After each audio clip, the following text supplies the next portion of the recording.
إن الحمد لله نحمده ونستعينه ونستغفره ونعوذ بالله من شرور أنفسنا ومن سيئات أعمالنا. من يهده الله فهو المهتد ومن يضلل فلا هادي له.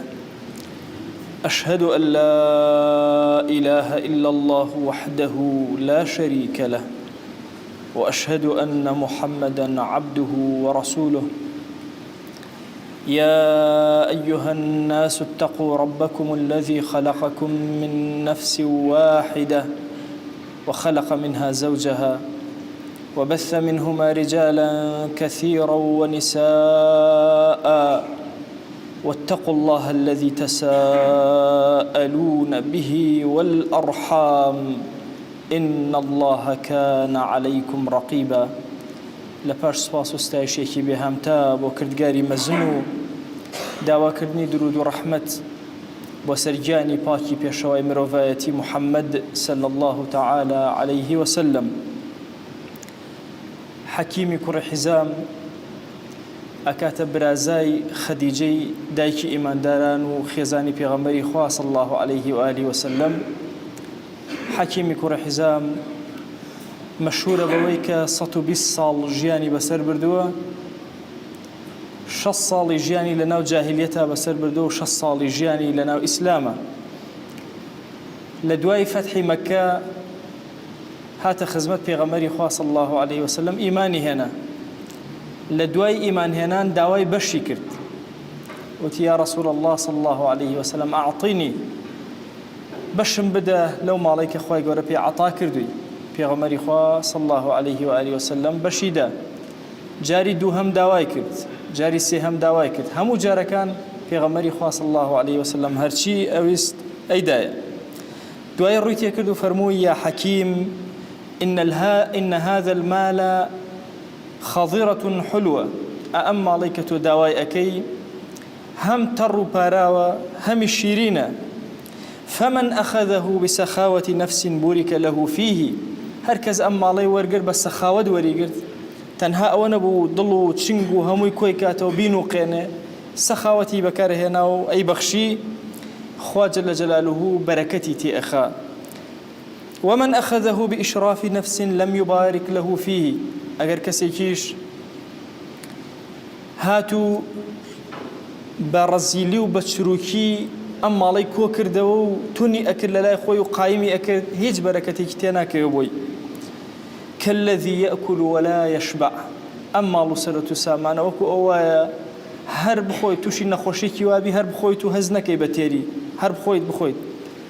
طبعا یەکێ لە نعمەتەکانی رب العالمین بەسەرمانەوەی هەستکردنە بە تێری. ئەگەر ئینسان هەستی نەکردایە بە تێری ئەیکوشت، هەستیش نەکەی بە برسێتی هەر ئەتکوژێ. نعمەتێکی زۆر گەورە رب العالمینە هەستکردن بە برسێتی و بە تێری. اینجا فەرمووی اليد العليا خير من اليد السفلى. حەکیم بزانە دەستێک کە بەخشندە بێ باشتر لە دەستێک کە وەرگر بێ. حەکیم سەری بەرز کردەوە فەرمووی واللهی ئەی پێغەمبەری خوا صلی الله عليه وسلم، لە دوای تۆ داوای یەک شت لە یەک کەس ناکرد. لە دوای ئەمە لە زمانی ئیمامی ئەوبەکرە، ئیمامی ئەوبەکر وەرە عەطیەی خۆت وەرگرە. طبعا معاش لە زمانی پێغەمبەری خوا صلی الله عليه وآله وسلم تەنها مەسائیلی با بڵێن غەنیمەت بوو کاتێک کە تەوزیع کرا، یا عەطیانە بوو پێغەمبەری خوا صلی الله عليه وسلم ئەیبەخشی. لە زمانی ئیمامی ئەوبەکر و زمانی ئیمامی عومەر عەطیەی ساڵانە هەبوو، چۆن ئێستا معاش مانگانەیە، ئەو زمانانە ساڵانە بوو، پێوترا عەطیە. ئەمە ساڵانە ئەبەخشرا. ئیمامی ئەوبەکر هەموو جارە حەکیمی بانگ کرد وەری نەئەگرت. ئیمامی عومەر بانگی کرد کاکە وەرە حیسەکەی خۆت بەرە، بەشی خۆتە، هەموو ئیمانداران ئەیبەن، تۆش بەشی خۆت بەرە، وەری نەئەگرت. ئیمامی عومەر خەڵکی کۆ کردەوە لە مزگەوت ئەوتی خەڵکی نێوە شاهید بن، با لە قیامەتا گوناهبار نەبن. ئەوە چەند جارە ئەم پاروار و سەرۆت و سامانەی حەکیم دانم، حەکیم نایە وەریگرێ. حەکیم وتی عەهدم داوە پێغەمبەری خوا صلی الله عليه وآله وسلم، داوا لە کەس ناکەم و کەسیش لە هیچ کەسێکی شت وەرناگرم. لێرە لەم فەرمایشتەی خۆشەویستمان مەبەستم لە دێڕێکە من أخذه بسخاوة نفس بورك له فيه. هەر کەسێک بە سەخاوەتی نەفس لەگەڵ ماڵە مامەڵەکە و هەڵس و کەوتکە، خوا بەرەکەتی تێخ. بە چروکی و ڕەزیلی و هەوڵدان سەرف نەکردن بەرەکەتەکەی ئەڕوات و نامێن. ماڵ ئەگەر لە دەستی ئینسانە بوو نەک لە دڵیا، لەناو دەستیا بوو و لەناو دەستیشا کراوە بوو رب العالمین بەرەکەتی زۆر بەسەر ئەم کەسە دائەبارێن. پرسیاریان کرد لە پێغەمبەری خوا صلی الله عليه و سلم ئەی الئیسلامی خێر، چ جۆرە ئیسلامیەتیەک زۆر باش و تۆکمە و چاکە؟ فەرمووی تطعم الطعام وتقرأ السلام على من عرفت ومن لم تعرف. ئەوەیە کە خواردن بدەی بە خەڵک، باشترین کردەوەیەک خواردن بدە بە خەڵک، سەلام کە لە هەر کەسێ ئەیناسیە نایناسی. ابن عباس باسی سەخاوەتەکانمان بوو ئەو کەسانەی کە سەخین ئەفەرمێ سادات الناس في الدنيا الأسخياء. کێ ئەبێتە سەید و گەورەی خەڵک لەسەر زەوی؟ کەسێکەوە سەخی بێ و دەستکراوە بێ و ببەخشێ. ولا آخرتیشە ئەتقیا، ئەوانەی کە زۆر لە خوا ترسن ئەوانە ئەبنە سەید و گەورە لەناو خەڵکە. ئیمامی ترمیذی بۆمان ڕیوایەتەکە ئەبوو هورەیرە بۆمان ئەگێڕێتەوە ئەفەرمێ السەخی قەریب من الله، ئەو کەسەی سەخاوەتی هەیە نزیکە لە خواوە، قەریب من الجنة، نزیکە لە بەهەشتی خواوە، قەریب من الناس، نزیکە لە خەڵکەوە. ئەفەرمێ الجاهل السخي أحب إلى الله من عابد تقي يا عابد بخيل. أفرمي أو كسيك جاهل به زور قول نبو بيته الذين عبدایەتێکی زۆر سادە و ساکار بکە، بەڵام سەخاوەتی لەگەڵا بەرپا کرد بێ، ئەم صفەتی سەخاوەتی لە خۆیان دانابێ، ئەوە باشترە لە کەسێک زاناش بێت بەڵام بەخیل و چروک بێت. ئیمامی شافعی ئەفەرمێ مروءەت هەر هەمووی لە چوار شتا کۆبووەتەوە. ئەفەرمێ چوار ڕوکنی هەیە، ئەگەر نا مروءەتێ بۆ دروست کەسایەتی بۆ تۆ دروست نابێ ئەگەر ئەم چوار صفەتە وتیانە بێ. حسن الخلق، ئەخلاقت بەرز بێ، السەخا دەست کراوە بێ، التواضع خۆت بە کەم بزانە لەناو خەڵکە، النسك عەبدایەتیەکانت جوان و چاک جێبەجێ بکە. پیاوێک هاتە خزمەت پێغەمبەری خوا صلی الله عليه و آله وسلم، داوای لێ کرد وتی یا رسول الله شتێکم بدەرێ. طبعا خۆشەویستمان زۆر سەخی بووە، هەموو پێغەمبەران صفەتی سەخاوەتیان هەبووە، بالذات پێغەمبەری خوا صلی الله عليه و آله وسلم. ئەنەسی کوڕی مالک ئەفەرمێ والله کەسم نەبینی بوو بەقەدەر پێغەمبەری خوا صلی الله عليه وسلم سەخی بێ و دەستکراوە بێ. پیاوێک هاتە خزمەتی داوای لێ کرد، حچی پێ نەبوو، وتی والله ئەی پیاو حچم لا نییە، ما عندي شيء أعطيك، شتێکم نییە کە تا پێت ببەخشم، ولكن أستقرض، ئەچم قەرزەکەم حتى يأتينا شيء، حتى وەکو شتێکمان بۆیە قەرەبووی ئەەکەم و چم قەرزە بۆ ئەەکەم و ئەدەمێ. ئیمامی عومەر ئەمەی پێ ناخۆش بوو ئەم پیاوە، ئەم تەکلیفەی کرد لە پێغەمبەری خوا صلی الله عليه وسلم. بۆیە وتی ئەی پێغەمبەری خوا صلی الله عليه وسلم ما كلفك الله بهذا، خوا جل جلاله تەکلیفی نەکردی بێ قەرزکەی بۆ خەڵک، ئەگەر عەتیە هاتبووی دەرێ نەشات ئیتر خۆ چی بکەین؟ ئەفەرمێ پێغەمبەری خوا صلی الله عليه وسلم طبعا قەت کەسی نەئەشکانەوە، ڕحمان بە قوربانی، بەس بە دەموچاوی دەرەکەوت ئەو کەلیمەی پێ خۆشە یا پێ ناخۆش. ئەفەرمێ دەموچاوی شیرینی گرژ بوو، چۆ دەموچاوی خۆشەویستمان زۆر ساف و پاک و جوان. دەموچاوی کە تێک چوو زانیان، ئیمامی عومەر ئەفەرمێ زانیم کە خۆشەویست زۆر ئەم کەلیمەی منی پێ قورس بوو. ئەفەرمێ سەیری نەکردم، ڕووی تێ نەکردم، چکە عادز بوو لێم. ئەڵێ پیاوەکەش سێری پێغەمبەری خوای کرد صلی الله عليه وسلم، زانی هەم قسەکەی ئەم غەڵەتە، هەم ئەوەی ئیمامی عومەریش، ئەی چۆن دەرباز بێ لەمە؟ وتی بئەبی ئەنتە وئومی، دایک و باوکم بە قوربانە بێ پێغەمبەری خوا صلی الله عليه وسلم، ئەعطی بم دەرێ هەرچیم ئەدەیتێ بم دەرێ وەری ئەگرم، ولا تخشى من ذي العرش إقلالا، بەخوا خاوەنی عەرش لێو کەم ناکاتەوە بۆ زیادەکە. ئەڵێ پێغەمبەری خوا صلی الله عليه وسلم ئەم کەلیمەی زۆر پێخۆش، دەموچاوی گەشت بووە پێکەنی بەرامبەری، فەرمووی بهذا أمرت، ئەبەمە ئەمرم پێکراوە کە من ببەخشم و نەترسم، خۆ من خاوەنی ماڵ و سەرەت و سامان نیم، خوا لەسەرەوە ئەبەخشم و ئەیبەخشێتەوە. بۆیە خۆشەویستانم مەسەلەی بەخشین یەکێکە لە صیفەتە زۆر باریزەکانی ئینسانی موسڵمان کە ئەبێ ئاگای لێبێ، زۆرێک فەوائیدی گەورە هەیە لە بەخشینی ئینسانی موسڵمانە. ڕوايتك إمام أحمد وما روايتك كافر من دو صفة للدلي إنساني مسلمانا كونا بيتو، إيمان بخالت كونا بيتو، بخيل بيتو بلا إيمان دارشم كونا بيتو بيكو لدلي كافر من. بويا دائما صفتي سخاوت صفتي كي زور بياوانية لناو إيمان دارانا. إمام المناوي أفرمي دو صفة هي لناو إيمان دارانا خلق قدر قتي ودو صفة أواننا يكم صفتي إيثار خد بيست بشتك إيدي بخلق أو صفتي كي إسلامي بحتة حتى ترجمة ناكري وشيء إيثار بو هیچ زمانه ناتواني داري برا إلا أو شيء يعني خود زور بيست بشتك أي بخشي بكسي كتر خود بكاري نايل.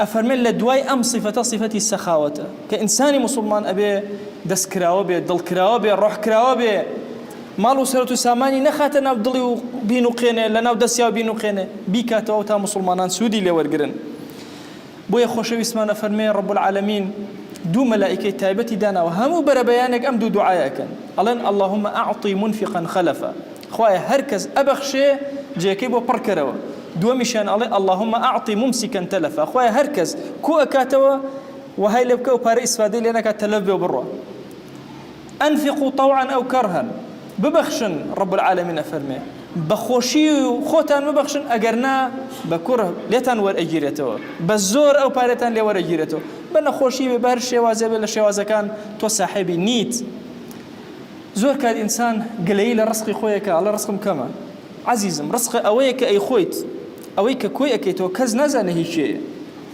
لو أشي بلايك رويتي بكا بسوتي تو صاحبيني لو أشي بمريتو كسي كتير أيبا أويك كوي أكيتو رزقي توني أنا بخوان مالكات رزقي توني تنها أويك أي خوي رزقي توني بويا فرمي خوش بسمان صلى الله عليه وسلم باشترين صدقية كإنسان إيكا كامية أو صدقية كأيداب مالو منالكي خوي بتيري أنجيني ببري أنجيني إما فضل رب العالمين زور بسر كردستان تايبت بشي أمديو كجورق لسخاود لعامتي خلقكي إما هي بويش رب العالمين رزقك زيادة بس الأمولات الاجتماعية ما بتايبت أباريني بتايبتي لو كاتاني كزمني محنته زور أقل لي بي صدقيك زور باش بو دراوسيكات بو خزمكات بو كسكات دورو برد سيركة شاب كروا ببخشة لا تخشى من ذي العرش إقلالا وانا زي اللي تكمكاتو بود زيادك اللهم أعطي منفقا خلفا بخشيد إلا جيكي برأكاتو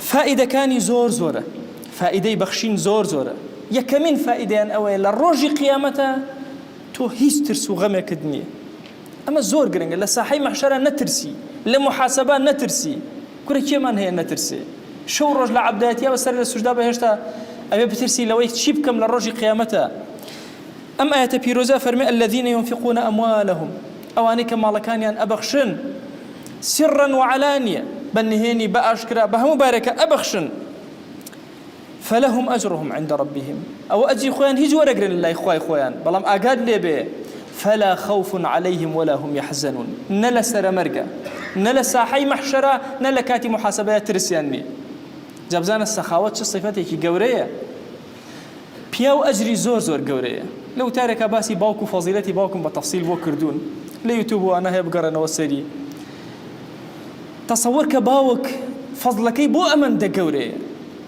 الرجال قوامون على النساء خواهي قورة بوشي فضيلتك أداب بيوان وقيوميتك أداب بيوان بسر آفرتانا بما فضل الله بعضهم على بعض وبما أنفقوا لبر أو نفقيك إيكا والله جليك بو من علىكت دو صوبا جاي طبع من علىكت خيزانكت هرشي سرفك لماليتو هموي أجر باداشتو فضيلتو قورية خوشو اسمنا فرمك سواها نيولة خرما بيركروا أو خرما بينا التي كي بينا أم لتي بخشي ولا روجي قيامتها بقدر كيوي أحد باداشتي أدريته ولا سر أم لتخر مايك بخشيتي أو أن أجرك قوري بويا أمن أماني ولا روجي قيامة ولا سر مرقا بريتي لتشي لويكتو بخشي بيت دسكراوبو بي بس سروا على نيت بخشي بيت جاني خد توزيعك دابني أم توزا باريم لما جاء إلا بنهني ببخشم أمشيان بأشكرا ببخشم أمان لكاري دعوة بانجوازة أبخشم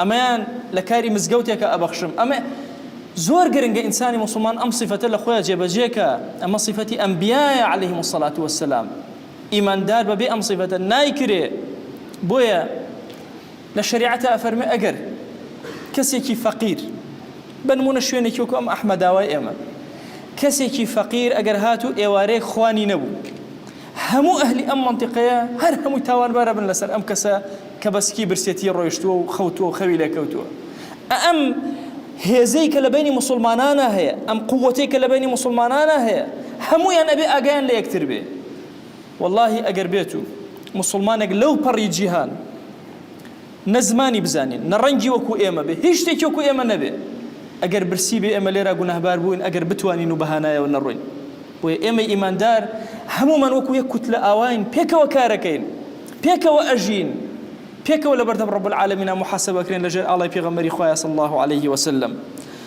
دووهەمین لەو شتە باشانەی کە دەست ئەکەوێت لە بەخشین و سەخاوەتە نەخۆشیەکانت گرفتەکانی ژیانت بە سەخاوەت چارەسەرکە. ئەفەرمێت داو مەرضاکم بالصەدەقە، بە سەدەقە و خێر و خێرات نەخۆشیەکانتان چارەسەرکەن، دەوایکەن. ئەچی بۆ لە طەبیبێک و دکتۆرێک و فەحسێک و دەببەخشە لە پێناوی خۆیان بڕێ. ئەمە بەشێکە لە دەرگاکانی ئیسلاح لە ژیانی تۆیە، بەشێکە لە لابەردنی بەڵام موسیبەتەکان لەسەرێ. ئەفەرمێ صەنائع المعروف تەقی مەصارع السوء، ئەو کردەوە چاکانەی کە تۆ ئەیکەی، ئەو بەخشندەیانەی کە تۆ ئەیکەی زۆر بەڵام موسیبەتی گەورە گەورە هەیە لەسەر تۆ، هەر هەمووی لا ئەچێت و نامێنێ. نەترسی لەوەی مناڵەکانە هەژار بن و خەمی ئەوەت بێ. والله ئەو کەسەی سەخاوەتی هەبێ ڕەب العالەمین ئیلا بۆی قەرەبوو ئەکاتەوە، لە مناڵەکانیان پاداشتی ئەداتەوە. علەما ئەفەرمون ئەگەر کەسێک کافریش بێ، کافر سەخاوەتی هەبێ خوا مناڵەکانی دا ناهێڵێ، چ جای تۆی مسلمان. سەیری ئەم ڕیوایەتەکەن ئیمامی عەلی ڕەزا و ڕەحمەتی خوای لێبێ پێغەمبەری خوا صلی الله عليه وسلم ناردی لە سریەیەکە چەند کەسێکی بە ئەسیر گرت. کچێ گیرا، ئەم کچە بە ناوی سەفانە خوشکی عودەی کوڕی حاتم بوو. حاتمی کوڕی تەی مەشهورە لە عەرەبا بە سەخاوەتی گەورەی. سەفانەیان هێنایە خزمەت پێغەمبەری خوا صلی الله عليه وسلم، وتی یا رسول الله مەمشکێنە لەناو عەرەبا، بەخوا باوکم پیاوێک بوو هەر کەس بەهاتە بەردەم ماڵمان ئیلا شتێکی ئەدایە، بەخوا باوکم هەر کەس موسیبەتێکی لێ بقەومایە، باوکی کافر بوو مشریک بوو، هەر موسیبەتێکی لێ بقەومایە ئەچوو بەدەمیەوە هانای ئەچوو بە هانایەوە. پێغەمبەری خوا صلی الله عليه وسلم فەرمووی خەلوا عنها، لێگەڕن لەم ئافرەتە فإن أباها كان يحب مكارم الأخلاق، چونکە باوکی ئەخلاقی بەرزی پێخۆش بوو، لێگەڕن عەفویکەن، عەفویان کرد. ئەم فەرمایشتە عولەما فەرمون دلیل لەسەر ئەوەی کە ئەگەر کەسێ خۆشی صالح نەبوو بەس سەخی بوو، سەخی مناڵەکانی دا نامێنن، چ جای ئەوەی کەسێکی ئیمانداری دینداری وەکو تۆ ئەبێت چۆن مناڵەکانە بترسی لەوەی دابمێنن. بۆیە ئەم سیفەتە بەرزەی خەڵکی موسڵمان سیفەتێکی زۆر تایبەتە. ئێمە فەزلی خوایە لەم وڵاتەی ئێمە ڕێژێکی کەم مەعاش وەرەگیرێ. بەخوا ئەگەر ئەو خەڵکە دەستکراوە و سەخاوەتدارە نەبووە، ئەو سیفەتە نەبووە، ئێستا خەڵکێکی زۆر خەریکی سوالکردن ئەو. ئەزان چەند کەس بنهێنی لەبەر خاتی ڕەب العالەمین بەم دەست و بۆ دەستی ئەبەخشێ، ڕەب العالەمین زیاتری ئەداتێ. مەترسە ولا تەخشە من ذی العەرش ئیقلالا، مەترسە لەوەی لێت کەم بێتەوە، دڵنیابە لێت کەم نابێتەوە بۆت زیادە بێ. خوای گیان داوا لێ ئەکەین بە ناوی جوانت بە صیفەتی بەرزە بە ئیسمی عەظەمت لەسەر جەم گوناهەکانمان ببوورە یا ڕەب العالەمین. خوای گیان دەست و دڵێکی کراوەمان بدەرە یا ئەکرەم الئەکرەمین. خوای گیان داوا لێ ئەکەین ڕزقی حەڵاڵی پاکمان زیاد کە. یا ئیلاهی داوا لێ ئەکەین ڕزقەکان مەخەرە ناو دڵمانەوە، یا ئیلاهی لە ناو دەستمانە بێ یا ئەکرەم الئەکرەمین. خوای گیان حاجەکانی دنیا و ئاخرەتمان بۆ جێبەجێکە. یا ئیلاهی داوا لێ ئەکەین بە ڕەحمەت و بەزەی خۆت لە گوناهی هەموو مسلمانانی سەرزەوی ببوورە یا ئەکرەم الئەکرەمین. عزت و نەسڕ بۆ مسلمانان بگێڕەوە لەسەر تاسەری زەویە یا ئەکرەم الئەکرەمین. دەستی یەهود و نەسارا و مەجووسمان لێ بڕە یا ئەکرەم الئەکرەمین. خوای گیان ئەم عەبدانە هاتوونەتە ماڵەکەی تۆ، بەخوا یا ئیلاهی ئەم عەبدانە دەستی دوعا بەرز ناکەنەوە بۆ تۆ نەبێ، خۆت شاهیدی ڕکوع نابن لە بەردەم تۆیان نەبێ، خوای سەری بەرزیان نەوی ناکەن ئیلا لە سوجدا و لە بەردەمی تۆیان نەبێ. دەیا ئیلاهی دوعاکانیان گیرا بکە. ادعوا الله وأنتم موقنون بالإجابة. الحمد لله رب العالمين، والصلاة والسلام على خير خلق الله محمد وعلى آله وأصحابه الكرام وتابعيهم بإحسان إلى يوم الدين. أوصيكم عباد الله ونفسي قبلكم بتقوى الله وكثرة مخافته، فإن التقوى شعار المؤمنين ودثار المتقين، ووصية الله تبارك وتعالى في وفيكم وفي الخلق أجمعين. وشوي سكام يري كلمة هني عربينا جيوشا جا كرمي وفرخاس، يوشا بريتياجا السخاوة والسخاء، يوشا جود يوشا كرم. سخاوة عربينا أننا إنسان كداو هرشي وجوانا كريا فرن نرم جواب بو تسليم ورا كشكرو. جود أننا كإنسان ببيئاني داوا جوانا كريو بخشو. كريمج أننا شيء يقول أنا قد ما بخشو جورا بخشو. هر شيء خاص وفرق جورا بو أنا بخشو. رب العالمين دو صفة شن، صفة جواد شن صفة كريمية شن، بلام خوا جل جلاله صفة سخاوتي باز نكريان بيش. چونك اگر عبدك داواش كرت أنا نياك رب العالمين واسمي بس إنساني جوابو يا عبد يا بو يان نرمي وروانو ورامرو يا عبد نخير يكسر كرم جبلو عبدك بوشي صفات كان وشي جوادي بي خواي بكارمي وعينا كلمة كريمة بي خوا جل جلاله بكارمي ووشي كلمة كريمي زوانو عربينا بي فروتشي بكارمي هرتشي فرا بريز وقوربو خواي قورا قرآن فرماو باسو يوسفي كرو عليه السلام إن هذا إلا ملك كريم وقل لهما قولا كريما إني ألقي إلي كتاب كريم سليمان فرماو زليخا فرماو بلقيس فرماو ككتابك وسليمان يشبه ملو فرماو وشي كريمي بي قردي بكارمي بي قرآنيش بكارمي كعطاو قرآني فرقورا كبخشو فرقورا بخشو باتي ما اسمه قرآني كريم إنساني إيمان دار أشم سخاوة جبو بعزكاتنا فرماو أشم جود جبو بعزكاتنا فرماو أشم شاب لا تجاوز كرو بلو بي كرمي شوي قورا بخشو يعني أقر دواء ونكريا أي مسلمان بخشة أي مسلمان اگر آماه بعض جار زانال کسی و پیویستشا پنج بخشه ببی آنی داوا کرو ای مسلمان بعض چیوی که فرلات و شیرین نبخششه انسانی ایماندار پیوش مجیو اینه جبراوی تاور گرده مسلمان پیوش مجیو فلسفه و دینی چنی خوای ما ملکری چنی عبدکا خوای ما ملکری اینه فلسفه و دینی تو تنها پیوم مجیوی تاواچی تنها ویم همیشه اشم امتو و شویسی و رچماتو بواچی گردما قد مسلمان مواچو من ماچو گردما امت پیو پیغمبر جان صلی الله علیه و آله و سلم فرماو من اصبح لا يهتم بامور المسلمين فليس منهم هر کسی بیانی کرو گوش به هرمان و مسلمانا نو سر زمین یونیا جا مسلمانا بشنیا جا امتی و امت پیوسش جگر کات زیاتر آرونا ها بخشنده‌ینه که کرمش وشویسکم ما مصاب وشویسکا والتری فرباسو بخشنده‌ی شاکردن بخشنده‌ی مزگینه تماشاکری خلق فرب بخشون و آزان بخشنده‌ی پی فقیر و هجاری عینا آزایتی ما چنن بخشنده‌ی پی دعوه و بانگواز و دولتداری مسلمانا فرگورن تماشاکر کینه آنه که اینه بهشتن و بهو سخاوتی شاوه خدیجه او ایماندارا مزگی و چیز نکردو تنها اثر و سامانه بیش گردش بخشا پناو چیشینه پناو دعوه بانگوازین سیدنا ابو بکر به همان شواز امام عثمان به همان شواز عبد الرحمن کر عوف به همان شواز این اهل بهشتی بین و شاهدی بهشتی شاپی دریابه ثروت و سامان شا گرد پناو دعوه بانگوازین بخش کتابه و چاپ کریو مرکز قرآنی وینی یاگه و نفقیه وینی اکر بارک پی دعوین و مسلمان پنج زیابا التزامی اسلامی فراتر بو یاگه و نخلل و وینی گوش فریاگ نپرش کرو بخشنده انسانی مسلمانی پیسه بحری چانن گرد طرفکاوه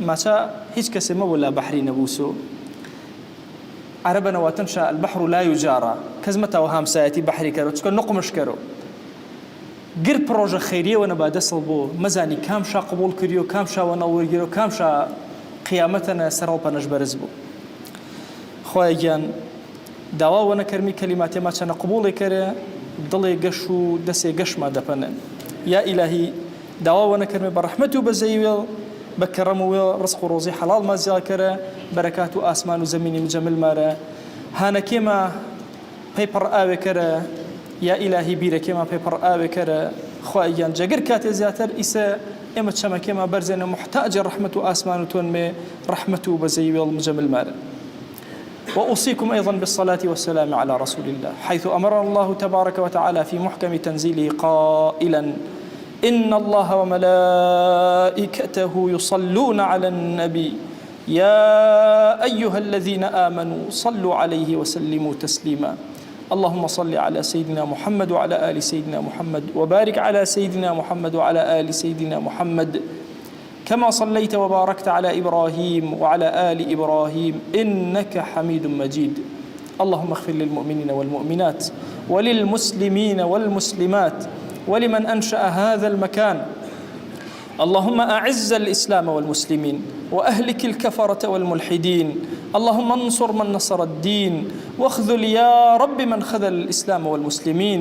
اللهم آت نفوسنا تقواها فزكها أنت خير من زكاها، أنت وليها ومولاها. آمين آمين والحمد لله رب العالمين. أقم الصلاة يرحمك الله.